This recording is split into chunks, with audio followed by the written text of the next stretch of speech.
संभाल कर रखो अपनी फूल सी बेटियों को, क्योंकि देश चलाने वाले बेऔलाद बैठे हैं, बेऔलाद बैठे हैं। बिल्कुल चिंता नहीं है।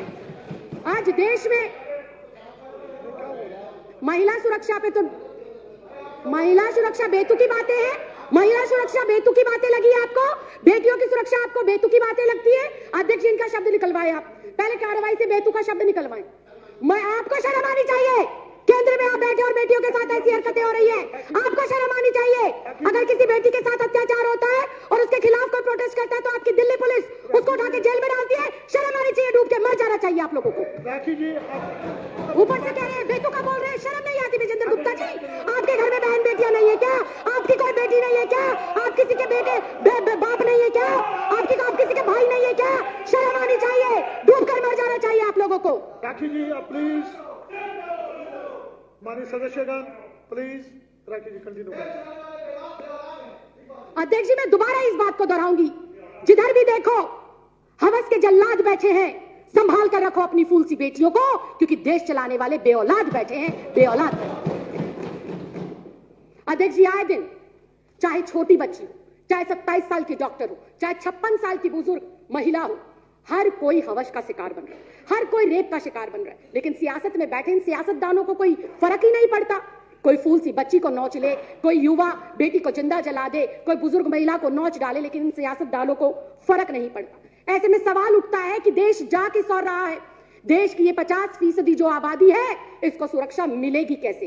ये बड़ा सवाल है। और अध्यक्ष जी, देश की इन बेटियों को, देश की इन महिलाओं को, देश की इस आधी आबादी को सुरक्षा जब मिलेगी जब केंद्र में बैठी हुई सरकार की मानसिकता बेटियों के सम्मान में हो, जब केंद्र में बैठी हुई सरकार की जो सोच है वो महिलाओं को सम्मान देने की हो। लेकिन आज अध्यक्ष जी, बड़े ही दुख के साथ कहना पड़ रहा है कि दुर्भाग्यवश देश की केंद्र में ऐसी सरकार बैठी है जो आए दिन महिलाओं पर हो रहे अत्याचार और कुकर्म में खुद लिप्त पाई जाती है। इसके मैं पुख्ता उदाहरण पेश करती हूं। आज इन सदन पटल के ऊपर उन्नाव रेप केस, आरोपी कुलदीप कुमार सेंगर, बीजेपी का विधायक, पहला उदाहरण। दूसरा उदाहरण, आसिफा 8 साल की मासूम बच्ची, कठुआ जम्मू का केस, इसमें भी आरोपी बीजेपी के नेता पाए जाते हैं। शाहजहांपुर यूपी का केस, चिन्मयानंद स्वामी एक बेटी को ब्लैकमेल कर रहा था, निवस्त्र होकर उससे मालिश कराता था। कौन है वो आदमी? वो है पूर्व गृह राज्य मंत्री बीजेपी की सरकार का। और स्वयं बहुत दुख के साथ कहना चाहती हूं, स्वयं देश के प्रधानमंत्री पाए गए बेटियों की सुरक्षा जो है जासूसी कराते हुए।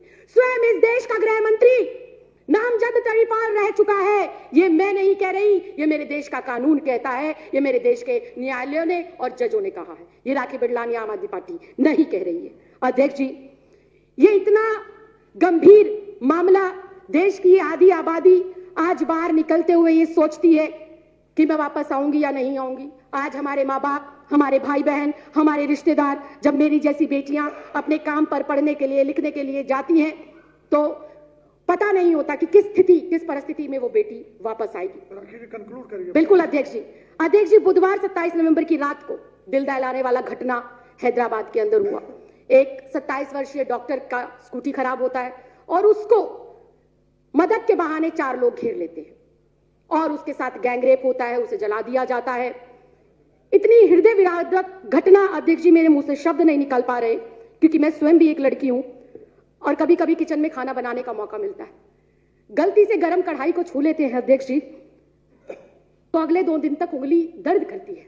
उस बेटी को जब जलाया गया होगा अध्यक्ष जी, हमारी जैसी बेटियों की आत्मा कैसे आज कुलमुला रही है, आप समझ भी नहीं सकते। और ये सामने बैठे हुए बीजेपी के लोग कहते हैं कि किस तरह की बेहुदगी की जा रही है। अध्यक्ष जी, इसके खिलाफ कोई ना कोई कार्रवाई जरूर होनी चाहिए। और ऐसे में जब दिल्ली के अंदर एक अन्नू नाम की लड़की उसके खिलाफ आवाज बुलंद करती है, अकेली वो अपनी हिम्मत जुटाकर धरना देती है, तो वही केंद्र शासित जो दिल्ली पुलिस है उस बेटी के साथ बर्बरता पूर्व जो है काम करती है, उसको मारती है, पीटती है और जेल में डाल देती है। तभी उसका संज्ञान लेते हुए दिल्ली महिला आयोग की अध्यक्ष जाती है और उसकी मदद करती है। अध्यक्ष जी, कहने को बहुत कुछ है, लेकिन मैं एक बेटी होने के साथ साथ, एक महिला होने के साथ साथ एक महिला जनप्रतिनिधि भी हूं और मुझे नहीं पता कि 7वीं विधानसभा में आने का मुझे मौका मिलेगा या नहीं मिलेगा। लेकिन जितना समय और जितना प्यार जनता ने हमारी सरकार को दिया, मैं आज गर्व से सीना चौड़ा कर कर और अपनी गर्दन को खड़ा कर कर ये कह सकती हूं कि मेरी सरकार ने ना सिर्फ महिला सम्मान के लिए काम किया, बल्कि महिलाओं को सुरक्षित करने में भी बहुत महत्वपूर्ण कदम उन्होंने उठाए हैं।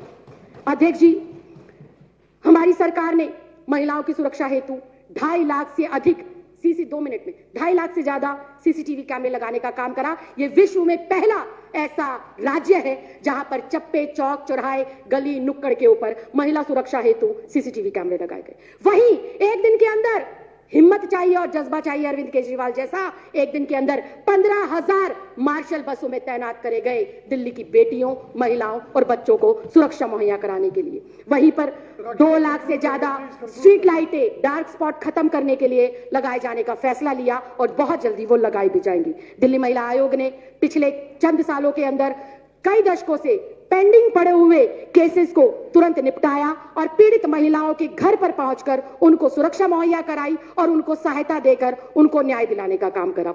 अध्यक्ष जी, मैं अंत में बस इतना ही कहूंगी, अगर नीयत है तो सब संभव है। मन में अगर महिलाओं के लिए सम्मान है तो उनकी सुरक्षा भी सुनिश्चित की जा सकती है, उन्हें न्याय भी दिलाया जा सकता है और उनका सशक्तिकरण भी किया जा सकता है। मैं उम्मीद करूंगी कि देश में आज जो स्थिति है वो स्थिति भविष्य में ना हो, इसके लिए आज हर एक बेटी को जागना होगा, हर परिवार के सदस्य को जागना होगा और उखाड़ कर फेंकना होगा ऐसी मानसिकता के नेताओं को जो मानसिकता वो महिलाओं के विरोध में रखते हैं और जो उनकी मानसिकता महिला विरोधी झलकती है। आपने मुझे इस अति महत्वपूर्ण मुद्दे पर बोलने का मौका दिया। बहुत बहुत धन्यवाद, बहुत बहुत आभार।